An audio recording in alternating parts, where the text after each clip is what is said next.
Hello everyone, मैं हूं Anjali Agarwal, talk with Anjali. बहुत बार ऐसा होता है कि आपका पार्टनर आपको साइलेंट ट्रीटमेंट देता है और वो साइलेंट ट्रीटमेंट जो होता है ना, वो इतना किलर होता है ना कि आपके दिमाग खराब हो जाता है। आप बहुत कोशिश करते हैं कि मैं इस चीज़ को अवॉइड कर दूँ, नॉर्मल रहूँ, लेकिन नहीं रह पाते। बहुत कोशिश करने के बावजूद भी ऐसे में ना आप बार बार सामने वाले को मनाते हैं, कोशिश कर रहे होते हैं, चीज़ें मैनेज कर रहे होते हैं, लेकिन फिर भी कोई भी चीज़ आपके काम नहीं आती। उसमें आपको क्या करना चाहिए? मेरे हिसाब से ना, जब कोई बहुत ज़्यादा दिन तक साइलेंट ट्रीटमेंट आपको दे रहा है, तो उसको उसी के हाल पे छोड़ देना चाहिए। जब तक आप सामने वाले को वैल्यू देते रहते हैं, तब तक वो इंसान उस चीज़ की वैल्यू नहीं करता। मैंने एक वीडियो में अपने ये ज़रूर कहा था कि अगर आपके आपसी रिश्तों में मतभेद हो जाए तो कॉन्वर्सेशन चालू कर देनी चाहिए। वो इसलिए कहा था कि घर का माहौल अच्छा रहता है, चीज़ें मैनेज हो जाती हैं। और बहुत बार ऐसा होता है कि हमारी बातचीत शुरू करने से ना मेंटल पीस आने लगता है, सामने वाला भी धीरे धीरे नॉर्मल हो जाता है।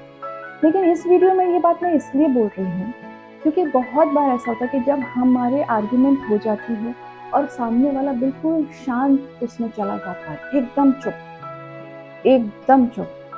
और अब आप अपनी गलती रियलाइज करके सामने वाले को मना रहे हैं, काफी दिनों तक मना रहे हैं, पर उसकी साइलेंस नहीं टूट रही है और आप उससे थक गए, परेशान हो रहे हैं। तो एक समय के बाद ना आपको सब चीजें करना बंद कर देना चाहिए, छोड़ दीजिए।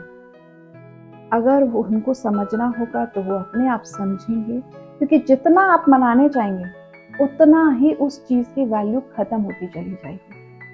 इसलिए एक टाइम तक तो ठीक है चीज़ें, लेकिन एक टाइम के बाद आपको भी ब्रेक लगाना बहुत ज़रूरी है। नहीं तो आप मनाते चले जाएंगे और सामने वाला अपना साइलेंस तोड़ने में उतना ही ज़्यादा स्टबर्न हो जाएगा। इसलिए बहुत इम्पॉर्टेंट है कि हमें कब कौन सी चीज़ किस समय पे करनी है, ये हमको प्रेजेंस ऑफ माइंड रखना बहुत आवश्यक है, बहुत ज़्यादा ज़रूरी है। अगर आपको बराबर वो साइलेंट ट्रीटमेंट दे रहा है आपकी बहुत कोशिशों के बाद भी ना, तो आप प्लीज़ वहीं रुक जाइए। और जब आप रुक जाएंगे ना, तो आपके रुकने से सामने वाले पे फ़र्क पड़ना शुरू हो जाएगा। फिर उसको अपनी चीज़ें महसूस होनी शुरू हो जाएंगी। जब तक आप मनाते जाएंगे ना, जब तक आप उसको वैल्यू देते जाएंगे, सामने वाला उस चीज़ की वैल्यू नहीं करेगा, उसकी कदर नहीं करेगा। अगर वो उस टाइम शुरू से ही उस चीज़ को इस तरह ईगो में लेके चल रहा है, तो वो कंफर्म नहीं करेगा।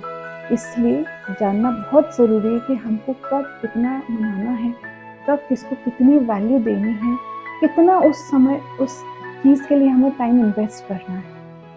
अगर आपने अपने आप को बिल्कुल इस लेवल पे लाके रख दिया है कि नहीं अब तुम मान ही जाओ, तो प्लीज़ थोड़ा रुक जाइए। अगर आपको मेरा चैनल अच्छा लगता है तो प्लीज़ मेरे चैनल को लाइक कीजिए, सब्सक्राइब कीजिए, बेल आइकन का बटन दबाना मत भूलिएगा। Thank you so much.